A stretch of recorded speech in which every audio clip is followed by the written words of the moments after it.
श्री गणेशाय नमः, श्री सरस्वत्यै नमः, श्री गुरुभ्यो नमः, श्री मातृपितृभ्यो नमः, श्री कुलदेवताभ्यो नमः. ओम श्री परमात्मने नमः. तर आता आपला दासबोधाचा दशक 6वा चालू आहे आणि समास तिसरा आणि चौथा ब्रह्मनिरूपण. काल आपले 3 झाले. एक होता देवशोधन, दुसरा होता ब्रह्मपावन नाम होतं आणि तिसरा मायोद्भव निरूपण. असे 3 समास झालेले आहेत आपले. तर ह्याच्यामध्ये आपण देव कसा शोधावा हे म्हटलेले आहेत रामदास स्वामींनी, पण त्याच्यामध्ये परत तेच सांगितलेले की संत कसे आहेत, संतांना कसं ओळखावं, संतांकडे गेल्यानंतर आपल्याला काय फायदा होतो हे आपल्याला परत परत सांगण्यात आलेलं आहे. म्हणजे काय, संतांकडे गेल्यानंतरच देहबुद्धी विसरतो आणि आत्मबुद्धीकडे जातो, आणि आत्मबुद्धी म्हणजेच देवशोधन आहे. तर आत्मबुद्धी म्हणजे काय, इंद्रिय निग्रह करणं, आपल्या इंद्रियांचं दमन करणं, शरीराकडे लक्ष न देणं आणि दृश्य सृष्टीकडे लक्ष न देणं. लक्ष न देणं म्हणजे डोळे बंद करून बसणं असं नाहीये. म्हणजे दृश्य सृष्टीला सत्य मानणं, म्हणजे जे जन्मतं, जे उगवतं ते नाश पावतं, जे जन्मतं ते मृत्यू पावतं, हे आपल्याला ओळखता यायला पाहिजे. हेच आपल्याला रामदास स्वामी प्रत्येक वेळेस सांगत आहेत. प्रत्येक वेळेस तेच का सांगत आहेत? कारण आपण माणसं मंदबुद्धीचे आहोत. मंदबुद्धीचे म्हणजे आपल्याला काही येत नाही अशा प्रकारचं नाहीये. आपल्याला सगळं काही येतं, सगळं काही कळतं. म्हणतात ना, कळतं पण वळत नाही हो, म्हणतो ना आपण तसं. त्याप्रमाणे सगळं काही आपल्याला माहित आहे, पण त्याप्रमाणे आचरण करत नाहीत. म्हणून जर मोठे मोठे संत सद्गुरू आपल्याला सारखं तेच सांगायला लागले तर आपण तशा प्रकारे आचरण करायचा प्रयत्न करतो आणि आत्मबुद्धीकडे जातो आणि आत्म्याला ओळखायला प्रयत्न करतो. मग तेव्हा कुठं आपल्याला देवाचा साक्षात्कार होईल. मग देवाचा साक्षात्कार झाल्यानंतर जन्ममरणाच्या फेऱ्यातून सुटका होईल. आपण जन्ममरणाच्या फेऱ्यातून सुटका व्हावं ह्या हेतूनच आपण ह्या मार्गावरती येत आहोत. तर आज आपण काल मायोद्भव निरूपण झालेलं आहे. आज ब्रह्मनिरूपण बघणार आहोत. म्हणजे ह्याच्यामध्ये काय सांगितलेलं आहे, ब्रह्म काय हे सांगितले. त्याच्यानंतरचं जे आहे माया ब्रह्म निरूपण म्हणून सांगितलेलं आहे. माया ब्रह्म निरूपण म्हणून म्हणलं तर माया काय आहे आणि ब्रह्म काय आहे हे 2 गोष्टी आपल्याला आज कळणार आहे. तर आज आपल्याला विमलताई देशमुख लाभलेले आहेत दासबोध वाचायला. तर आज विमलताई वाचतील. तर विमलताई सुरू करा, नमनाने सुरू करा. आणि आज संपूर्ण दोन्ही 4था आणि 5वा संपूर्ण वाचा, कारण 20-25च ओबी आहेत. त्या अर्ध करण्यात काही हे नाहीये. तर तसं वाचा. तर सुरू करा तुम्ही. गणेश शारदा दैव सद्गुरु सज्जन सदा आराध्य दैव संगुरुजम सर्वमे पुरगुणम. गणेश शारदा सद्गुरु संत सज्जन पुरेश सर्व माझा रघुगुरु सद्गुरु रूपे. माझे आराध्य दैवत परम भूय माझे भूयपणाची मात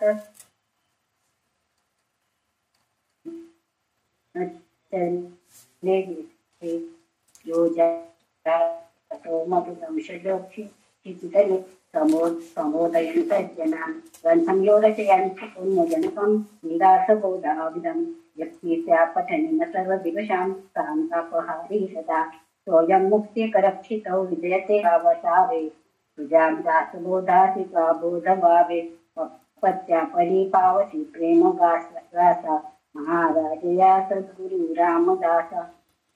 ब्रह्मानंदं परमसुखदं केवलं ज्ञानमूर्तिं द्वन्द्वातीतं गगनसदृशं तत्त्वमस्यादिलक्ष्यम् एकं नित्यं विमलमचलं सर्वदी साक्षिभूतं भावातीतं त्रिगुणरहितं सद्गुरुं तं नमामि.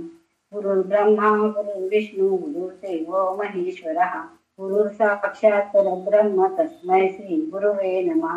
अनेन प्रियतां देव भगवान् जानकीपतिः श्रीरामचन्द्र पूर्वेशामस्माकं कुलदैवतं श्रोता वक्ता श्रीराम समर्थ। जय जय रघुवीर समर्थ। शुका सारिते पूर्ण वैराग्य जाते वशिष्ठा परिज्ञान योगेश्वराचे कवी वाल्मिका सारे कामान्य ऐसा नमस्कार माझा सद्गुरु रामदासा। जय जय रघुवीर समर्थ। सुरू करू ना समाज। दशक संवाद समाज चौथा ब्रह्मनिरूपण। श्रीराम कृतायुग 17,28,000 त्रेतायुग 12,96,000 द्वापार 8,64,000 आता कलयुग आहे का श्रीराम समर्थ। कलयुग 40,32,000 चतुर्युगे 43,20,000 ऐसे चतुर्युगे सहस्र जो ब्रह्मयाचा एक दिवस श्रीराम। ऐसे ब्रह्मे सहस्र देखा तेव्हा विष्णूची एक घटिका विष्णू सहस्र होता एका पर एक ईश्वराचे श्रीराम। ईश्वर जाये सहस्र वेळ हे शक्तीचे अर्धफळ ऐशी संख्या बोलिली सकळ शास्त्रांतही श्रीराम। चतुर्युग सहस्राणी दिनमेकं पितामहं पितामह सहस्राणी विष्णु घटिकमेव च विष्णु एक सहस्राणी फलमेकं महेश्वरं महेश्वर सहस्राणी शक्तेरर्धफलं भवेत्। ऐशा अनंत शक्ती होती अनंत रचना होती जाती तरी अखंड खंडे नास्ती परब्रह्माची श्रीराम। परब्रह्माची कैची स्थिती परी हे बोलावयाची रीती वेदश्रुती नेती नेती परब्रह्मी श्रीराम। 40,760 हेतुकी कलियुगाची रहाटी बोलल्या कलयुगाची गोष्टी ऐशी असे श्रीराम।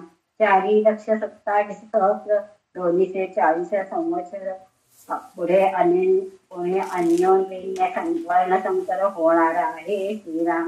ऐसे रचले स्वचराचर येथे एकाहुनी एक थोर पाहता येतीचा विचार अंत न लगे श्रीराम।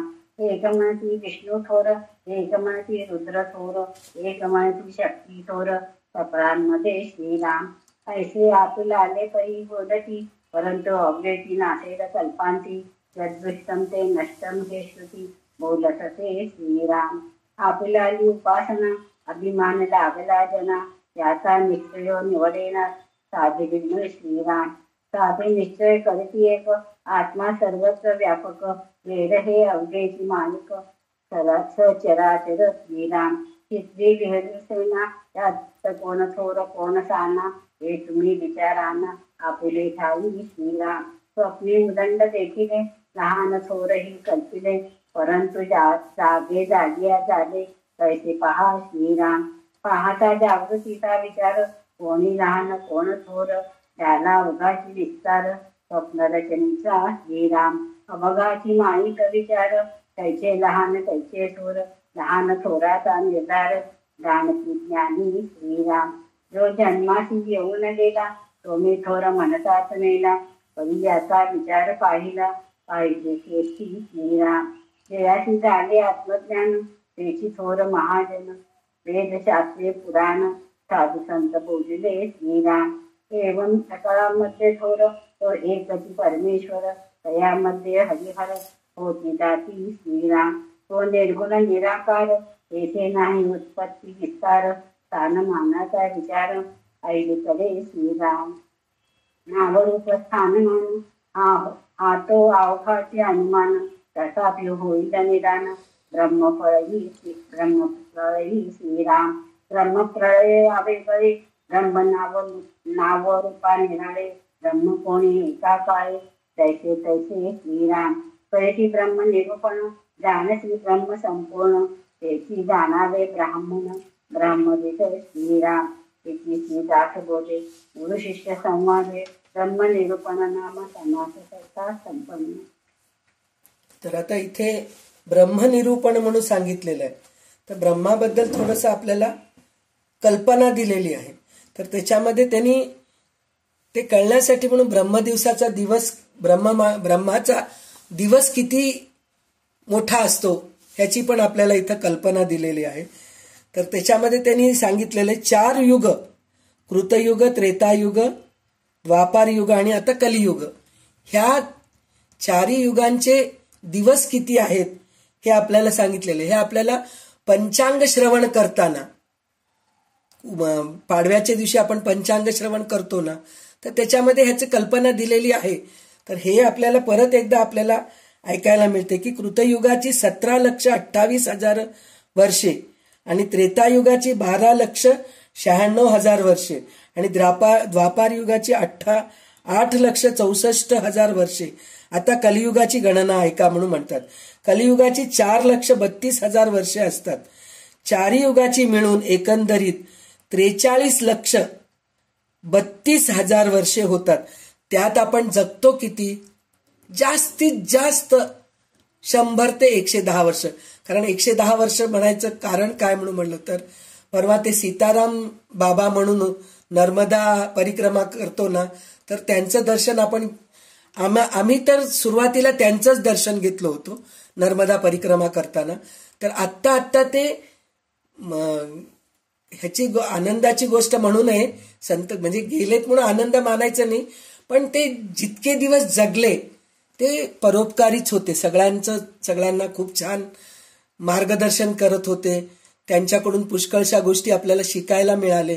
ते खरोखर ह्या कलियुगामधले संत म्हणून का म्हणायला पाहिजे, म्हणजे ते 10 वर्ष खरोखर पाण्यामध्ये एका पायावर थांबून तपश्चर्या केलेले होते आणि ते प्रत्यक्ष बघितलेले लोक आहेत, अजूनही आहेत. तर तसे ते संत होते. ते 110 वर्षाचे होऊन परवा मोक्षदा एकादशीच्या दिवशी त्यांना देवाज्ञा झाली. म्हणजे ते 110 वर्ष. आपण त्या लायकीचेच नाही तो 110, आणि आपल्याला नकोही आहे 110 वर्ष जगणं, नकोही आहे. कारण त्यासाठी म्हणून ते संन्याशी होते, त्यांना मुलं बाळ काहीच माहीत नाही. तर आपल्याला सगळं काही आहे. मग आपल्या डोळ्यासमोर आपले मुलं जात आहेत, नातवंड जात आहेत, हे सगळं बघत बसल्यापेक्षा लवकर गेलेलं बरं असं. कारण सगळ्यांचं 110 वर्ष आयुष्य राहत नाही. तर आपण मॅक्झिमम जास्तीत जास्त 80 वर्ष, आता तर 60 वर्ष, 65 वर्ष, 70 वर्ष ह्याच्यातच संपून चाललंय आणि तेच गेलेलं चांगलं आहे असं वाटतंय. तर हे इतके वर्ष आपण जगणार का, बघणार का आपण हे सगळं? आणि प्रत्येकाला असं वाटतं की अरे बापरे, आता इतकं मोठं वादळ आलंय, जग बुडतंय की काय, भूकंप आलंय, जग बुडून जातंय की काय. असं काहीही होणार नाही. छोटे छोटे प्रळय येणार आहेत, परत तिथं दृश्यसृष्टी निर्माण होणार आहे. कारण आपण खिल्लारीमध्ये बघितलो केवढं मोठं भूकंप आलं होतं. सुनामी आपल्या चेन्नईमध्ये आलं होतं, तामिळनाडूमध्ये. तिथं एवढं मोठं वादळ आलं होतं, त्याच्यात किती लोक गेले. परत तिथे नवीन वस्ती निर्माण झाली. बद्री केदारमध्ये केवढा मोठा पाण्याचा हे झाला होता, प्रवाह झाला होता. पण ते झाल्यानंतरही आता आम्ही सुद्धा जाऊन आलो ना केदारला. असे छोटे छोटे प्रळय येतात आणि जातात. पण लोकांना एक भीती वाटते की अरे हे बॉम्ब पडणार आहे, मग आपण जातो की काय. आपलं जर लिहिलेलं असलं तर आपण जाणारच आहेत. पण तसं नाहीये. इथं त्यांनी सांगितलं की इतके वर्ष आहेत, सगळ्यात 4 युगाची मिळून एकंदर 43 लक्ष. 1000 काय 100 वर्षच आपण जगू शकत नाहीत, तर 1000 लक्ष वर्ष आपल्याला काय माहित आहे म्हणून काहीच माहित नाही. पण हे सगळं आपल्याला लिहून ठेवलेले आहेत. अशी 4 युगे म्हणजे ब्रह्मदेवाचा एक दिवस, म्हणजे ब्रह्मदेवाचा एक दिवस झालेलाच नाही अजून. म्हणजे कलियुग संपलंच नाही तर ब्रह्मदेवाचा दिवस कुठून होणार? दिवस झालेलाच नाहीये. ब्रह्मदेवाचे 1000 दिवस झाले म्हणजे विष्णूचं एक घटका होतं म्हणे. आणि विष्णूच्या 1000 घटका झाल्या म्हणजे महादेवाचे एक पळ होतं म्हणे. आणि ईश्वराची किंवा महादेवाची 1000 पळे झाली म्हणजे आदिशक्तीचे म्हणजे मूळ मायेचे एक अर्धपळ होतं. शंकराचं पळ होतंय म्हणजे आदिशक्तीचं तर अर्धपळच होतंय म्हणतात. म्हणजे आदिशक्तीचं दिवसच सुरू झालं नाही तसं बघितलं तर. असं त्यांनी लिहिलेलं आहे. निरनिराळ्या शास्त्रामधून अशी कालगणना सांगितलेली आहे. म्हणजे आता ह्याच्यामध्ये विष्णूचं 1000 दिवस झाल्यानंतर शंकराचं पळ म्हणून सांगितलंय. काही पुराणांमध्ये असं सांगितलंय की शंकराचं 1000 वर्ष झाल्यानंतर विष्णूचं एक पळ होतंय, किंवा आदिशक्तीचे 1000 दिवस झाल्यानंतर विष्णूचं एक पळ होतंय. असं प्रत्येकाचे विचारशक्ती वेगवेगळे आहेत. त्यांना जे देव मोठा वाटतो त्यांनी त्यांचा नंबर पहिले घेतलेला आहे, असं आहे. असं म्हणून दिवस काही कमी झाले नाहीत, फक्त देव बदललेले आहेत. म्हणजे काय, इथं हे नाशिवंत आहेत. विष्णू म्हणणारे नाशिवंत आहेत, शंकर म्हणणारे नाशिवंत आहेत, माया ही नाशिवंतच आहे, शक्ती नाशिवंत नाहीये. माया आहे ते नाशिवंत आहे. म्हणून ह्यांना सगळ्यांना वर्ष आहेत, दिवस आहे, रात्र आहे, हे सगळं काही आहे, हे ह्याच्यामध्ये सांगितलेलं आहे. त्याच्यानंतर त्यांनी हे चतुर्युग सहस्राणीचं जे आहे ना, त्याचा अर्थ हे आहे की ब्रह्मदेवाचे 1000 दिवस झाले म्हणजे विष्णूचं 1 दिवस होतं, विष्णूचे 1000 दिवस झाले म्हणजे शंकराचं 1 पळ होतं, शंकराचे 1000 पळ झाले म्हणजे आदिशक्तीचं अर्ध पळ होतं. हे या स्तोत्राचं आपल्याला अर्थ सांगितलेले. अशी अनंत शक्ती आहेत ब्रह्मांडामध्ये. आणि हे सगळं राहिल्यानंतर सुद्धा वास्तविक ब्रह्माला स्थिती नाहीये. हे सगळं जरी असलं तर ब्रह्माला दिवस नाही, रात्र नाही. खरं जे परब्रह्म आहे त्याला ना दिवस आहे ना रात्र आहे. ते 12 महिने 24 तास सतत आहेच आहे. कारण कल्पांतानंतर सुद्धा आहे. जे प्रळय येणार आहे ते सगळं गेल्यानंतर सुद्धा ब्रह्म राहणारच आहे. आणि वेद आणि श्रुती नेती नेती म्हणजे असे नाही म्हणून परब्रह्माच्या बाबतीत टेकतात. जे बदलते त्याचे मोजमाप काळ करतो. म्हणजे जे बदलते, जे उत्पत्ती होते त्याचा लय पण होतो, त्याचा मोजमाप होऊ शकतो. पण ज्याचं उत्पत्ती होत नाही आणि लय पण होत नाही त्याचं मोजमाप आपण काय करणार, काहीच करू शकत नाही. म्हणजे हे थोडंसं आपल्याला कन्फ्यूज करतं. हे काय आहे, उत्पत्ती नाही म्हणतात, मरण नाही म्हणतात, पुन्हा म्हणतात की उत्पत्ती आहे, स्थिती आहे, लय आहे, ब्रह्मा विष्णू महेश आहेत, पुन्हा म्हणतात हे काहीच नाही म्हणतात. म्हणजे हेच तर खरं आत्मज्ञान आहे. म्हणजे सत्य काय आहे हे आपण बघण्यासाठी म्हणून ह्या गोष्टीकडे आपल्याला जावं लागतं. परब्रह्माची स्थिती खंडत नाही, अखंड राहते, ही बोलण्याची पद्धत आहे. जर परब्रह्माचे वर्णनच करता येत नाही तर मग त्याची स्थिती कोण सांगणार. म्हणजे परब्रह्माचं आपण वर्णनच करू शकत नाही, कारण आपण बघितलेलंच नाहीये. जे बघितलेले आहेत, जसं आता रामदास स्वामी आहे, ते सांगतात. सांगितलं तरी आपल्या डोक्यात काही वेळेस शिरतच नाही. हे काहीतरी कन्फ्यूज होऊ लागले बाबा, असं आपल्याला वाटत असतं. त्याच्यानंतर त्यांनी काय सांगितलंय,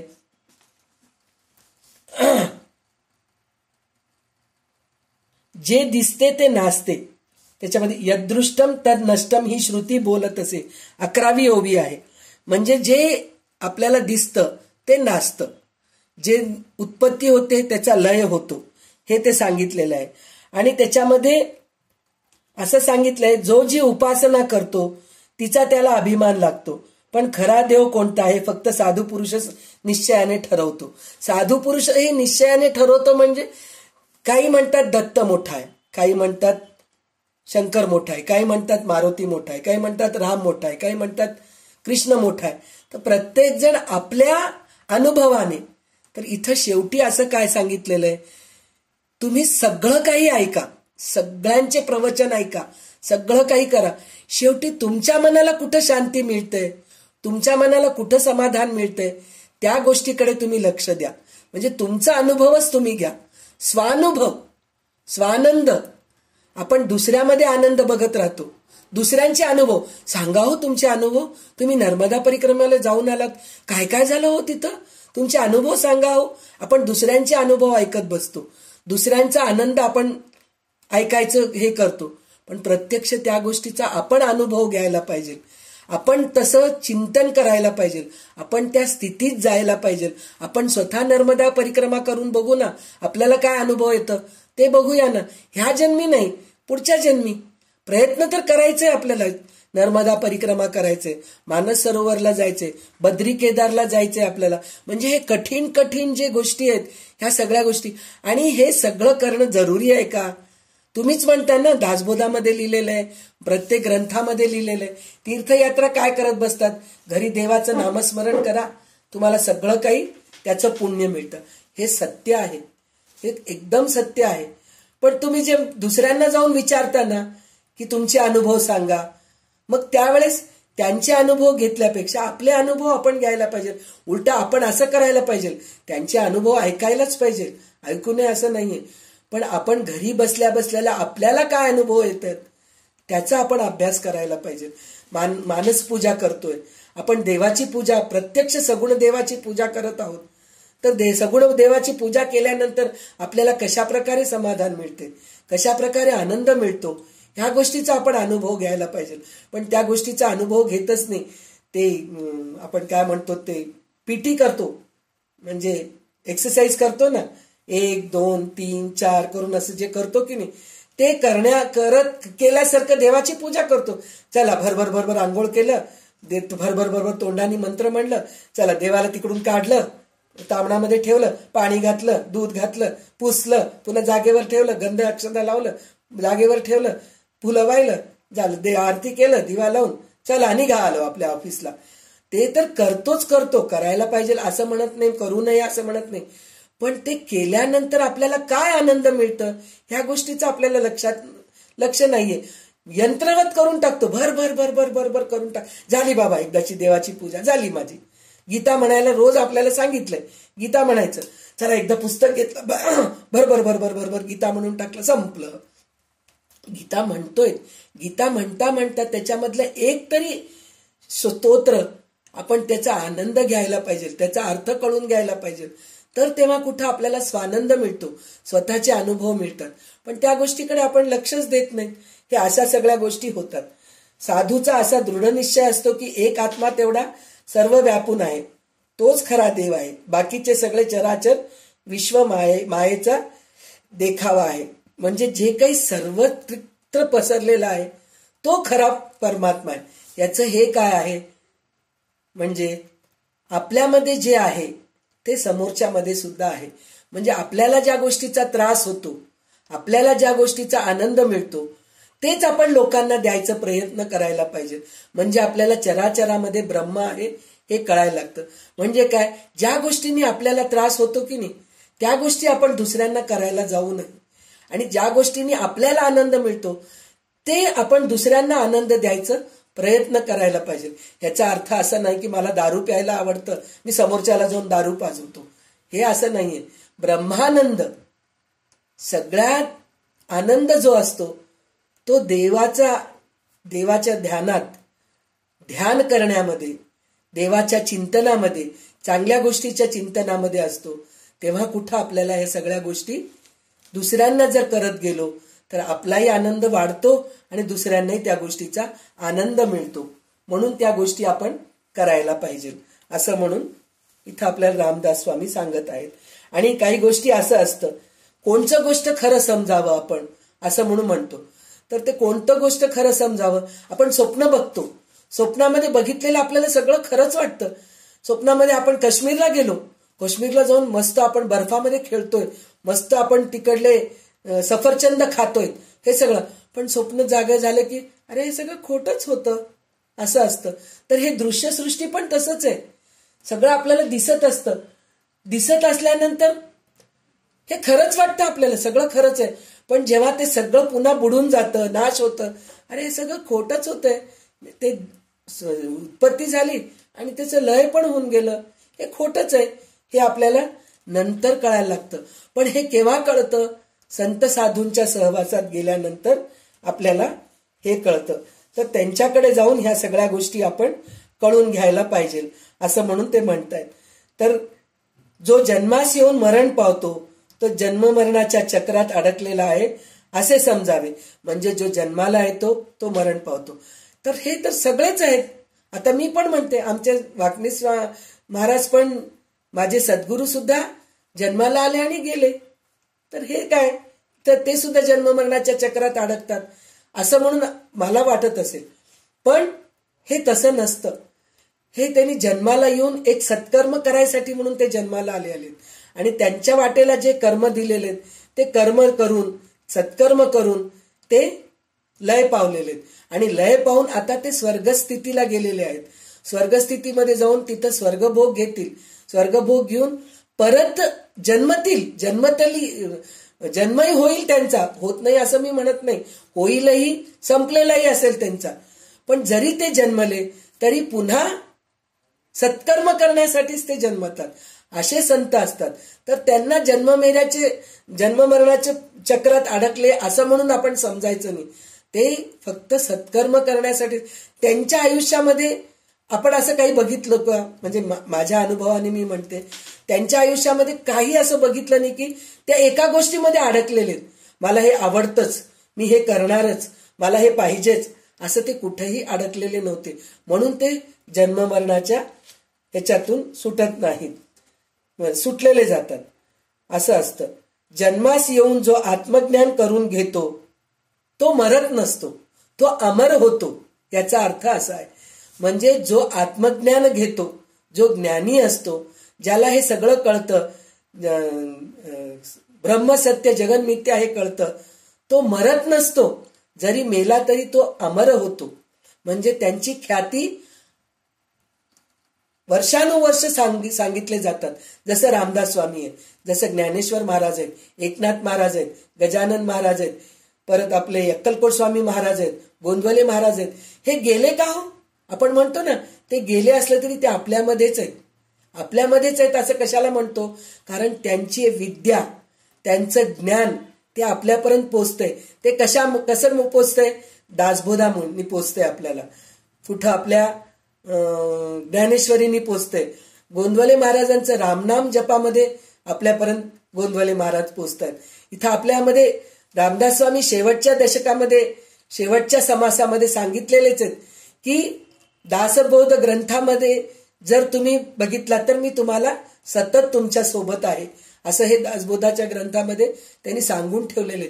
म्हणजे जो जातो तो मरत नाही, अमर होतो. जे खरोखर विचाराने श्रेष्ठ आहेत त्यांनी याचा विचार केला पाहिजे. म्हणजे खरोखर आपले विचार जर श्रेष्ठ आहे तर हे आपल्याला कळतं की संत सत्पुरुष जात नसतात. त्यांना देवाज्ञा झाली आपण असं म्हणतो. देवाज्ञा जरी झाली, शरीराने ते गेलेले आहेत, पण त्यांचं ज्ञान, त्यांची विद्या, त्यांचं जे कीर्ती, हे सगळं आपल्याला सतत मिळत असतं. तर असं म्हणूनच त्यांनी जन्म मरणाच्या फेऱ्यातून सुटतात हे असं सांगितलेले आहेत. त्याच्यानंतर ते असं सांगतायत की ब्रह्मप्रलयाच्या वेळी नाम रूप स्थल काल आकार वगैरे माणसाच्या बुद्धीच्या कल्पना आहेत. म्हणजे हे काय?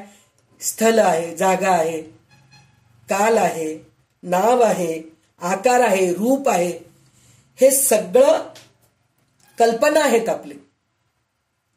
ब्रह्मप्रलयाच्या वेळी याचा निकाल लागतो. सर्व गोष्टी नाश पावतात. म्हणजे हे सगळं आकाराला आलेले, रूपाने आलेले, हे सगळ्यांचा नाश होतो. परब्रह्माला प्रलय स्पर्श करू शकत नाही. ते नामरूपाच्या पलीकडे आहेत. कोणत्याही काळी ब्रह्म अगदी जसेच्या तसे राहते. याच्यात यत्किंचितही पालट होत नाही. जे सदा सर्व काळ ब्रह्मस्वरूपालाच बोलतात व सांगतात, जे ब्रह्माला संपूर्ण जाणतात, ते ब्रह्मज्ञ पुरुषच ब्राह्मण समजावे. म्हणजे जो हे सगळं काही जाणतो तो गेला तरी त्याचं नामरूप गेलं. वाकनीस काका गेले, त्यांचं शरीर गेलं, पण त्यांचं ज्ञान गेलेलं आहे का? नाही गेलेलं आहे. त्यांचं ज्ञान आपल्याला अजूनही मिळतंय. म्हणजे त्यांनी सांगितलेल्या गोष्टी आपल्या कानामध्ये अजूनही पडत आहेत. त्यांनी हे सांगितलंय, आपण असं वागायला पाहिजे, त्यांनी तसं वागत होते, आपण पण तसंच वागायला पाहिजे, असं जे आहे ते खरं ब्राह्मण होते, ब्राह्मण झाले, असं हे आपल्याला ह्या समासातून कळालेलं आहे. चौथा समासामधून, ब्रह्मनिरूपण समासामध्ये कळालेलं आहे. आता आपल्याला मायोद्भव, माया ब्रह्मनिरूपण हे पुढचं आहे. हे पूर्ण वाचा, हे सुद्धा पूर्ण वाचा तुम्ही. समास 5वा. माया ब्रह्म निरूपण. श्रीराम. छोटे पुसत ऐसे माया ब्रह्म ते कैसे, छोट्या वक्त्यांच्या मिसे निरूपण ऐका. श्रीराम. ब्रह्म निर्गुण निराकार, माया सगुण साकार, ब्रह्माशी नाही पारावार, मायाशी आहे. श्रीराम. ब्रह्म निर्मळ निश्चळ, माया चंचल चपळ, ब्रह्म निरोपाधी केवळ, माया उपाधी रूपी. श्रीराम. माया दिसे ब्रह्म दिसेना, माया भासे ब्रह्म भासेना, माया नाचे ब्रह्म नाचेना, कल्पांतकाली. श्रीराम. माया रचे ब्रह्म रचेना, माया खचे ब्रह्म खचेना, माया रचे ब्रह्म रुचेना, अज्ञानाची. श्रीराम. माया उपदे ब्रह्म उपदेना, माया मरे ब्रह्म मरेना, माया धरे ब्रह्म धरेना, धारणेची. श्रीराम. माया फुटे ब्रह्म फुटेना, माया तुटे ब्रह्म तुटेना, माया विटे ब्रह्म विटेना, अविनाशते. श्रीराम. माया विकारी ब्रह्म निर्विकारी, माया सर्व करी ब्रह्म काहीच न करी, माया नाना रूपे धरी, ब्रह्म ते अरूप. श्रीराम. माया पंचभौतिक अनेक, ब्रह्म ते शाश्वत एक, माया ब्रह्मांचा विवेक, विवेकी जाणती. श्रीराम. माया लहान ब्रह्म थोर, माया असार ब्रह्मचार, माया अर्थी प्रार, ब्रह्माची नाही. श्रीराम. सकळ माया विस्तारही, ब्रह्मस्थिती आच्छादली, पविते नोरून घेतली, साधुजनी. श्रीराम. गोंडाळ सांडून नीर घेईचे, नीर सांडून शेवट सेविते, माया सांडून अनुभविते, ब्रह्म तैसे. श्रीराम. ब्रह्मा आकाशा ऐसे निवळ, माया वसुंधरा ढगुळ, ब्रह्म सूक्ष्म केवळ, माया स्थूळ रूपी. श्रीराम. ब्रह्म ते अप्रत्यक्ष दिसे, माया ते प्रत्यक्ष दिसे, ब्रह्म ते समज असे, माया ते विषमरूपी. श्रीराम. माया लक्ष ब्रह्म अलक्ष, माया साक्ष ब्रह्म असाक्ष, मायेमध्ये दोन्ही पक्ष, ब्रह्मी पक्षची नाही. श्रीराम. माया पूर्व पक्ष ब्रह्म सिद्धांत, माया असंत ब्रह्म संत, ब्रह्माची नाही करणे देत, मायेची आहे. श्रीराम. ब्रह्माखंड घनदाट, माया पंचभौतिक पोषत, ब्रह्म ते निरंतर निगोट, माया ते तुम्ही निर्जरी. श्रीराम. माया घडे ब्रह्म घडेना, माया पडे ब्रह्म पडेना, माया बिघडे ब्रह्म बिघडेना, दैसे तैसे. श्रीराम. ब्रह्म असतची असे, माया निरसितास निरसे, ब्रह्मास कल्पांत नसे, मायेची आहे. श्रीराम. माया कठीण ब्रह्म कोमळ, माया अल्प ब्रह्म विशाळ, माया नाचे सर्व काळ, ब्रह्मची असे. श्रीराम. वस्तू नसे बोलीचे ऐशी, माया तैशी बोलीचे तैशी, काळ पावेना वस्तूची, मायेची झडपी. श्रीराम. नाना रूप नाना रंग, विचुका मायेचा प्रसंग, माया भंगे ब्रह्म अभंग, दैसे तैसे. श्रीराम. आता असो हा विस्तार, चालत जाते सचराचर, तितकी माया परमेश्वर, प्रभावी अभ्यंतरी. श्रीराम. सकळ उपाधी वेगळा, तो परमात्मा निराळा, जरी असोनी नाचळे जरा, आकाश दैसे. श्रीराम. माया ब्रह्माचे विवरण, हरिता सुखे जन्म मरण, संतास गेल्या शरण, मोक्ष लाभे. श्रीराम. अरे या संतांचा महिमा, बोलावया नाही सीमा, दया चैनी जगत माता, अंतरची होये. श्रीराम. श्री दास बोधे, गुरु शिष्य संवादे, माया ब्रह्म निरूपण नाम समास. आता इथं माया आणि ब्रह्म कसं आहे ह्याचं विस्तारपणे रामदास स्वामी आपल्याला सांगितलेले. माया सत्य आहे, ब्रह्म असत्य आहे, ब्रह्म सत्य आहे, माया असत्य आहे, हे आपल्याला इथं सांगितलेलं आहे. पण ब्रह्मापासूनच ही माया निर्माण झाली ना, तर मग कशाला कन्फ्यूज करत आहेत हे सगळं. ब्रह्मापासून माया निर्माण झालेली आहे, मग माया असत्य कसं म्हणतात तुम्ही. तर ह्याचं उदाहरण, एक सगळ्यात मोठं उदाहरण म्हणून म्हणलं तर, मी संध्या आहे, मी एक स्त्री आहे. मी संध्या म्हणून म्हणल्यानंतर, जन्मल्यानंतर मी एक छोटी बाळ होते जन्मल्या वेळेस. त्याच्यानंतर मी थोडे मोठे झाले, पोरगी झाली बरं काही छान, 10-12 वर्षाची पोरगी आहे हो संध्या, लहानपणी बघितलो आता मोठी झाली हो असं म्हणतात. त्याच्यानंतर 16-17 वर्षाची झाली, हो आता मोठी झाली हो, चांगलं तरुण झाली आहे, छान दिसतीये, आता लग्न करायला पाहिजे तिचं, असं झालं. त्याच्यानंतर काय झालं, माझं लग्न झालं.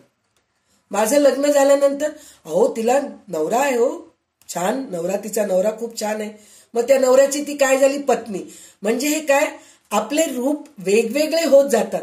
म्हणजे लहानपणी बाळ असतो त्यावेळेस ती पोरगी असती, त्याच्यानंतर मोठी होती, मग ती तरुण होती, मग त्यावेळेस तिला काय भाऊ जन्मतो किंवा तिचा मोठा भाऊ असतो, तिचा लहान भाऊ असतो, मग ती कोणाची तरी बहीण असती, बहिणीची तरी बहीण असती, मुलगी असती, मुलाची वडिलांची आई वडिलांची मुलगी असती आणि भावा बहिणींची बहीण असती. लग्न झाल्यानंतर काय होतं, मग ती पतीची पत्नी होती. पत्नी झाल्यानंतर तिचं म्हणजे काय, आता तिला काय किती उपाधी मिळते तिला एक एक. मग कोणाची तरी ती वहिनी होती, मग काही दिवसानंतर कोणाची तरी ती नणंद होती, काही दिवसानंतर मग ती आई होती, मग मामी होती, आत्या होती, मावशी होती, काकू होती. म्हणजे तिचे किती रूप आहेत. एकच संध्या आहे पण रूप किती आहे. त्याचप्रमाणे ब्रह्म एकच आहे आणि हे सगळं जाणार आहे. जर तिला भाऊ नसला तर ती कोणाची बहीणच नाहीये, जर भावाला मुलं नसतील तर ती कोणाची आत्याच होणार नाही. असं जसं आहे त्याचप्रमाणे ब्रह्म हे सत्य आहे. ब्रह्म तर आहेच आहे, त्याच्यापासून हे सगळं माया निर्माण झालेले आहेत. हे माया सगळं निघून जाणार आहे पण ब्रह्म मात्र एक राहणार आहे. जर कोणाची आत्या नाहीये म्हणजे संध्या नाहीये का, कोणाची मी मामी नाहीये म्हणजे मी संध्या नाहीये का, संध्या मी आहेच. पण कोणीतरी मला मामी म्हणून बोलावतायत, कोणीतरी मला आत्या म्हणून बोलावतात, कोणीतरी मला काकू म्हणून बोलावतायत. त्याचप्रमाणे प्रत्येक दृश्यसृष्टी जे आहे हे आपल्याला जे भासतंय ते ब्रह्मापासूनच निर्माण झालेलं आहे. हे सगळं नासणार आहे, हे काही राहणार नाहीये. पण ब्रह्म मात्र शेवटपर्यंत राहणार आहे.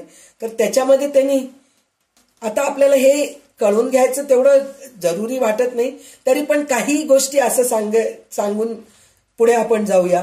ब्रह्म निर्गुण निराकार आहे, माया सगुण साकार आहे. म्हणजे ब्रह्म निर्गुणच आहे, आपल्याला दिसत नाही, त्याला आकार विकार नाहीये. तेच माया जे आहे सगुण आहे, म्हणजे दिसतं आपल्याला, आकार दिसतं, साकार दिसतं, ते तसं आहे. त्याच्यानंतर ब्रह्म निर्मळ निश्चळ आहे, माया चंचल चपळ आहे. म्हणजे ब्रह्म जे आहे स्थिर आहे, ते कुठं हलत नाही, ढळत नाही, काही करत नाही. पण माया मात्र चंचल आहे, खूप चपळ असते ती. एकदा इकडं असती तर एकदा तिकडं असती, एकदा इकडं असती तर एकदा तिकडं असती, असं आहे. ब्रह्म दिसत नाही. दिसतोय का आपल्याला ब्रह्म? दिसत नाही, पण माया दिसते. मायाच दिसू लागलंय सगळं, अवतीभोवती आपल्या समोर असलेलं सगळं मायाच आहे. आणि ब्रह्म निर्माण होत नाही आणि माया निर्माण होते. ब्रह्म क्षय पावत नाही, माया क्षय पावते. ब्रह्म अज्ञानी आहे, अज्ञानी जीवाला आवडत नाही आणि माया अज्ञानी जीवाला आवडते. हे सगळ्यात महत्वाचं आहे. मला जे दिसत नाही मी त्याच्यावर विश्वास कशाला करू, हे अज्ञानी लोक म्हणतात. आणि जे दिसू लागले त्याला मी खोटं कसं समजू, हे म्हणणारे लोक अज्ञानी आहेत. जे दिसतंय तेच खोटं आहे आणि जे दिसत नाही तेच खरं आहे, असं इथं रामदास स्वामी आपल्याला समजून सांगत आहेत. ब्रह्म जन्मत नाही, मरत नाही आणि माया जन्मते आणि मरते, असं सांगितलेलं आहे. आणि ब्रह्म अविनाशी आहे, माया विनाशी आहे, असे कितीतरी त्यांनी सांगितलेले आहेत. ब्रह्म विशाल आहे, माया लहान आहे. त्याच्यानंतर ब्रह्म अतिंद्रिय आहे, म्हणजे ब्रह्म इंद्रियांना कळतच नाही. आणि माया इंद्रियगम्य आहे, म्हणजे इंद्रियामध्येच आहे. ब्रह्म इंद्रियाच्या पलीकडे आहे, माया इंद्रियामध्येच अडकलेली आहे. म्हणजे काय, आपण सतत इंद्रिय भोगामध्येच अडकलेले असतो. आणि त्याच्यानंतर त्यांनी काय सांगितलंय, ब्रह्म सगळीकडे भरगच्च भरलेले आहेत, माया पंचभूतात्मक पोकळ आहे. म्हणजे ब्रह्म सगळ्या ठिकाणी पसरलेली आहे, माया मात्र पंचभूतामध्ये अडकून आहे, पंचभूतांमध्येच अडकून आहे, असं त्यांनी सांगितलेलं आहे. त्याच्यानंतर ब्रह्म जसेच्या तसे राहते, माया जशीच्या तशी राहत नाही. ब्रह्म नाही असे कधी होतच नाही, माया निराश केल्यास नाहीशी होते. ब्रह्म प्रलयारहित आहे, त्यास शेवट नाही, तर माया प्रलययुक्त आहे, तिला शेवट आहे. ब्रह्म अनंत आहे, तर माया अंतवंत आहे. ब्रह्म अत्यंत कोमल आहे, मृदू आहे, नाजूक आहे, तर माया अत्यंत कठीण आहे. ब्रह्म अतिविशाल आहे, माया अकुंचित आहे. म्हणजे ह्याच्यात त्यांनी तेच सांगितलेलं आहे की ब्रह्म हे सत्य आहे, माया हे मिथ्या आहे, हे ओळखायला पाहिजे. माया हे मिथ्या आहे हे ओळखणं म्हणलं तरच हे दृश्य सृष्टीमध्ये आपल्याला जे काही आपल्याला समोर दिसतंय त्या गोष्टीमध्ये न अडकता भगवंतामध्ये लीन व्हायला पाहिजे. म्हणजे आपल्याला सत्य काय आहे, ब्रह्म काय आहे हे आपल्याला कळतं. म्हणून त्यांनी सांगितलेलं आहे. आणि शेवटच्या ह्याच्यामध्ये त्यांनी काय सांगितलेलं आहे, दृश्य विश्वाच्या सगळ्या बंधनाच्या सीमांच्या पलीकडे परमात्मा निराळेपणाने राहतो. आकाशाचे प्रतिबिंब पाण्यात पडले तर आकाश पाण्यापासून अलिप्त असते, तसाच परमात्मा सर्वात व्यापलेला असूनही अलिप्त असतो. ह्याचा अर्थ असा आहे, आपण एक बकेट असतं, बकेटामध्ये आपण पाणी, बकेट कशाला, समुद्र घ्या किंवा नदी घ्या किंवा तळ घ्या, शेवटी बकेटच घ्या. आपल्याला आजूबाजूला हे सगळं काही नाहीये तर एक बकेटच घेतो आपण. ते बकेटभर पाणी भरून आपण अंगणात ठेवलो. अंगणात ठेवल्यानंतर सूर्य त्याच्यामध्ये पडतो, तर सूर्याला आपण पकडायला जातो. पाणी हल्लं की सूर्य हलतं आपल्याला. पण प्रत्यक्ष सूर्य हलतो का तिकडं? सूर्य जिथं तिथलाच आहे. पाण्यामध्ये दिसला म्हणून पाण्याला चिटकून आहे का तो? नाहीये, सूर्य चिटकलेला नाही. आकाश दिसतंय म्हणून आकाश चिटकलेला आहे का? नाहीये, ते अलिप्त आहेत. त्याचप्रमाणे ब्रह्म सगळ्याकडे जरी असला तरी तो अलिप्त आहे, सगळ्यात आहे, पण आपल्याला तो दिसत नाही, भासत नाही, आपल्याला कळत नाहीये. तर ते कळून घेण्यासाठी म्हणूनच आपल्याला सद्गुरूंपाशी जावं लागतं, त्यांच्याकडून ज्ञान घ्यावं लागतं. तेव्हा कुठं आपल्याला या संतांचा मोठेपणा सांगावा तितका थोडाच आहे. म्हणजे संतांकडे गेल्यानंतर या सगळ्या गोष्टी कळतो. म्हणजे असे संत जे असतात त्यांच्याकडून ह्या गोष्टी आपल्याला कळतात. त्या संतांचं थोरावा सांगण्याचं आपल्याला हेच नाहीये. इतकेच मोठे मोठे संत जसं रामदास स्वामी आहेत, त्यांच्याबद्दल काय म्हणून बोलू शकतो हो, शब्द तोकडे पडतात आपल्याला. त्यांच्याबद्दल आपण बोलूच शकत नाही. इतके मोठे महात्मे आहेत. ज्ञानेश्वर महाराज आहेत, त्यांच्याबद्दल आपण काही बोलू शकतो का? नाही बोलू शकत. कारण त्यांच्यामध्ये इतकं ज्ञान आहे, किती बोललं तरी कमीच आहे. आपण हे सगळं दासबोधामध्ये बघितलेलंच आहे. समुद्राची उपाधी दिले तर समुद्राचं पाणी खार आहे. गुरु समुद्र होऊ शकतात का? खारट होऊ शकतात का? गुरूंकडे गेलं तर गोडावा मिळतो आपल्याला. जर सूर्याचं उपमा द्यावं तर सूर्य अग्नी आहे, सूर्याला आपण शिवू शकत नाही. पण तेच गुरूंच्या सानिध्यात गेलं तर आपल्याला शांतता मिळते. चंद्राचं उपमा द्यावं म्हणून म्हणलं तर चंद्र 15 दिवस दिसतो आपल्याला, 15 दिवस दिसत नाही, असं असतं. म्हणजे कमी कमी होत राहतो, वाढत जातो. गुरु तसे आहेत का? नाही, सतत आपल्याला ज्ञान देतच असतात. कमी ज्ञान देतात असं आहे का? नाहीये. म्हणजे या सगळ्या गोष्टी गुरूंच्या बरोबरी करू शकत नाही. अशा गुरुकडे गेल्यानंतरच आपल्याला ब्रह्मसत्य, माया मिथ्या हे आपल्याला कळतं. हे आपल्याला ह्या समासामधून कळालेलं आहे. 5व्या समासामधून माया ब्रह्म निरूपण नाम समास 5वा ह्याच्यामध्ये आपल्याला कळालेला आहे. आता आपण 6वा समास घेऊया. आज आपण उशिरा सुरू केल्यामुळे थोडा आपला क्लास थोडं उशिराच संपेल, तर कृपया सगळेजणी ह्याची नोंद घ्यावी. 5 वाजले म्हणून विचार करू नका. सुरू करा. समास 6वा सृष्टिकथा. श्रीराम. सृष्टीपूर्वी ब्रह्म असे, तेथे सृष्टी मुळीच नसे, आसुरी दिसत असे, ते सत्य किंवा सत्य किंवा मिथ्या. श्रीराम. तुम्ही सर्वज्ञ गोसावी, माझी आशंका फेडावी, ऐसा श्रुता विनवी वक्ती. श्रीराम. आता ऐका प्रत्युत्तर, कथेसी व्हावे तत्पर, वक्ता सर्वज्ञ उदार, बोलता झाला श्रीराम. जीवभूत सनातन, ऐसे गीतेचे वचन, येणे वाक्य सत्यपण, सृष्टी साधे श्रीराम. यदृष्टम तन्नष्टम येणे, वाक्य सृष्टी मिथ्यापणे, सत्य मिथ्या ऐसे कोणे, निवडावे श्रीराम. सत्य म्हणे तरी नासे, मिथ्या म्हणो तशी तरी दिसे, आता तैसे आहे तैसे बोली जेल श्रीराम. सृष्टीमध्ये बहुजन, अज्ञान आणि सज्ञान, म्हणून या समाधान होत नाही श्रीराम. ऐका अज्ञानाचे मत, सृष्टी आहे ते शाश्वत, देव धर्म तीर्थ व्रत, सत्याची आहे श्रीराम. बोले सर्वज्ञाचा राजा, मूर्खस्य प्रतिमा पूजा, ब्रह्म प्रलयाच्या पैजा, घालू पाहे श्रीराम. तव बोले तो अज्ञान तरी का करीसी संध्या स्नान. गुरु भजन तीर्थाटन कासया फिरावे श्रीराम. तीर्थे तीर्थे निर्मलं ब्रह्मवृद्धं वृंदे वृंदे तत्वचिंतानुवाद. वादे वादे जायते तत्वबोधा. बोधे बोधे भासते चंद्रचूडः. चंद्रचूडाचे वचन सद्गुरूचे उपासन. गुरुगीता निरूपण केले हरे श्रीराम. गुरुसी कैसे भजावे आधी तयासी ओळखावे. त्याचे समाधान घ्यावे विवेके स्वये श्रीराम. ब्रह्मानंदं परमसुखदं केवलं ज्ञानमूर्तिं द्वंद्वातीतं गगनसदृशं तत्त्वमस्यादिलक्ष्यम्. एकं नित्यं विमलमचलं सर्वधी साक्षीभूतं भावातीतं त्रिगुणरहितं सद्गुरुतं नमामि. गुरुगीतेचे वचन ऐसे सद्गुरूचे ध्यान. तेथे सृष्टी मिथ्या भान उरेल कैसे श्रीराम. ऐसा सज्ञान बोलिला सद्गुरु तो ओळखिला. सृष्टी मिथ्या ऐसा केला निश्चितार्थ श्रीराम. श्रोता ऐसे न मनी कदा आधिक उठिला विवादा.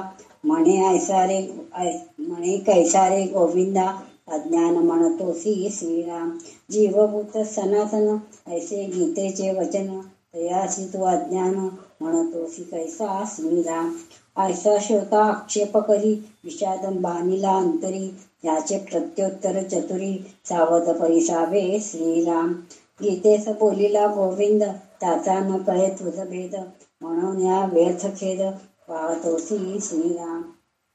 अश्वत्थ सर्व वृक्षाण माझी विभूती पिंपळ. म्हणून बोलिला गोपाळ वृक्ष तोडिता तत्काळ तुटत आहे श्रीराम. नैनं छिंदन्ति शस्त्राणि नैनं दहति पावकः. न चैनं क्लेदयन्त्यापो न शोषयति मारुतः. शस्त्रांचेहि तुटेना अग्निचेनि जळेना. उदकामध्ये कालवेना स्वरूप माझे श्रीराम. पिंपळ तुटे शस्त्राने पिंपळ जळे पावकाने. पिंपळ कालवे उदकाने नाशिवंत श्रीराम. तुटे जळे पुढे उडे आता ऐक्य कैसे घडे. म्हणून हे उजेडे सद्गुरुमुखे श्रीराम. इंद्रियाणां मनश्चास्मि कृष्ण म्हणतो मी. तरी का आवरावी उर्मी चंचल मनाची श्रीराम. ऐसे कृष्ण का बोलिला साधन मार्ग दाखविला. खडे मांडून शिकविला वो नामा जेवी श्रीराम. ऐसा आहे वाक्यभेद सर्व जाणे तो गोविंद. देहबुद्धीचा विवाद कामानये श्रीराम. वेदशास्त्र श्रुती स्मृती तेथे वाक्यभेद पडती. ते सर्वही निवडती सद्गुरुचेनी वचने श्रीराम. वेदशास्त्रांचे भाषण शस्त्रे तोडी ऐसा कोण. हे निवडेना साधुविण कदा कल्पांती श्रीराम.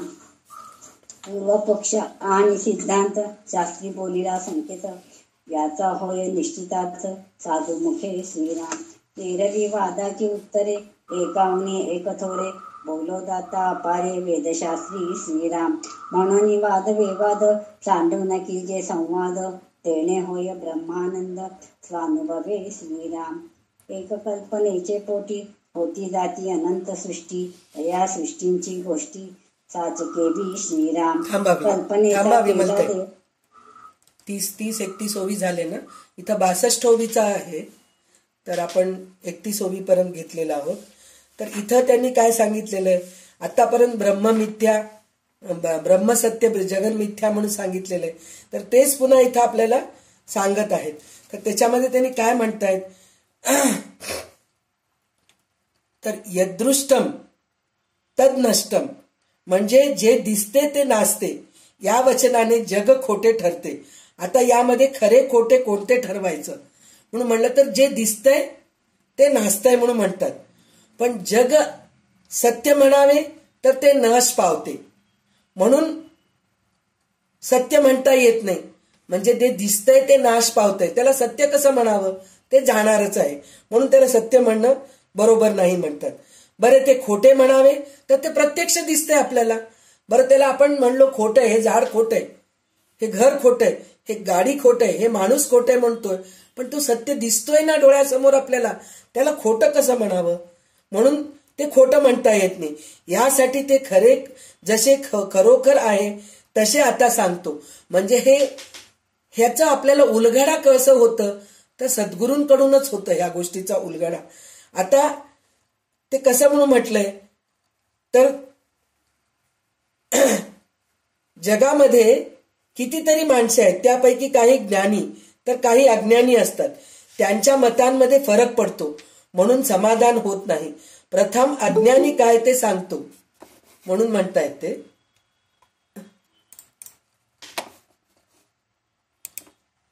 प्रथम अज्ञानी काय आहे ते आपण कळून घ्यावं लागतं म्हणून म्हणतायत ते.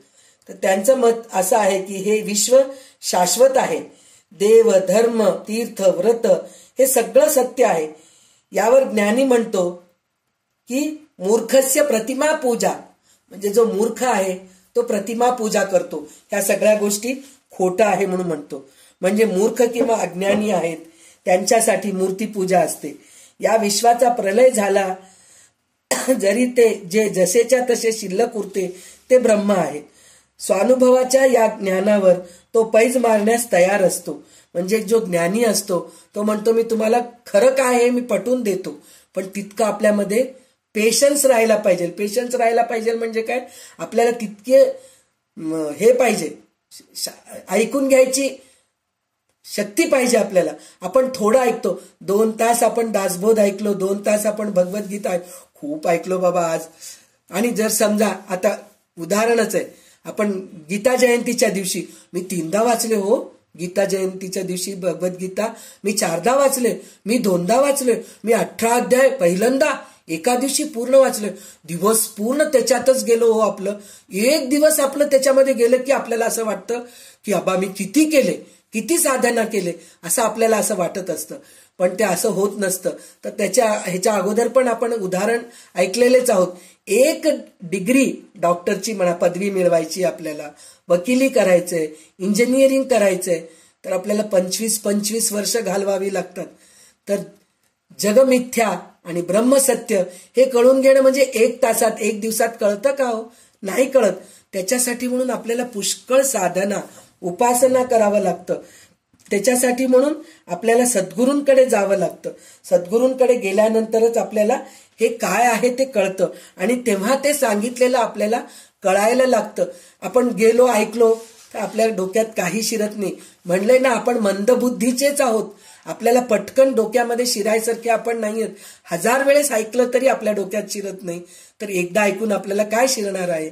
तर त्याच्यासाठी आपल्याला सतत ह्यांच्याकडे जावं लागतं.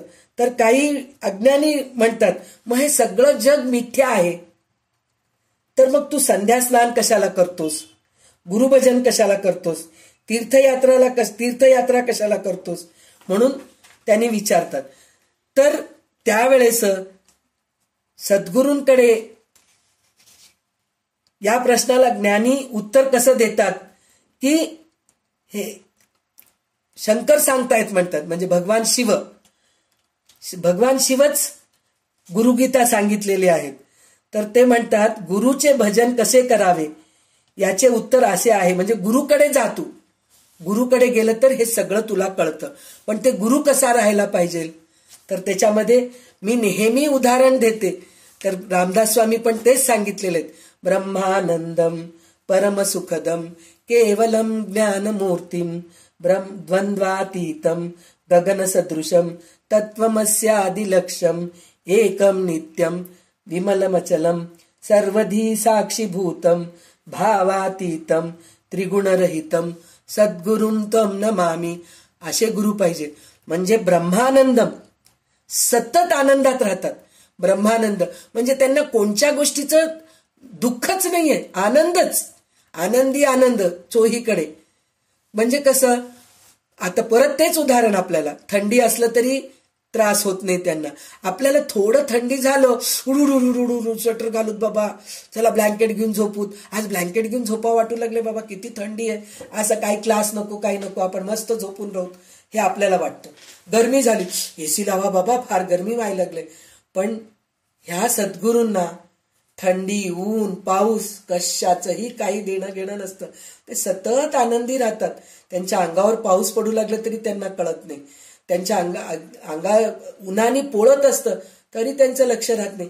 रामदास स्वामी स्वतः 12 वर्ष पाण्यामध्ये थांबून भर उन्हामध्ये तपश्चर्या केलेली आहेत, तर त्यांना काही झालं का हो? थंडीच्या दिवसात आज थंडी आहे, आता आपणच आहोत, आज खूप थंडी आहे बाबा, आज वॉकिंगला जात नाही मी, आज एक्सरसाइज करत नाही, आज एक दिवस झोपलं तर काय होतं.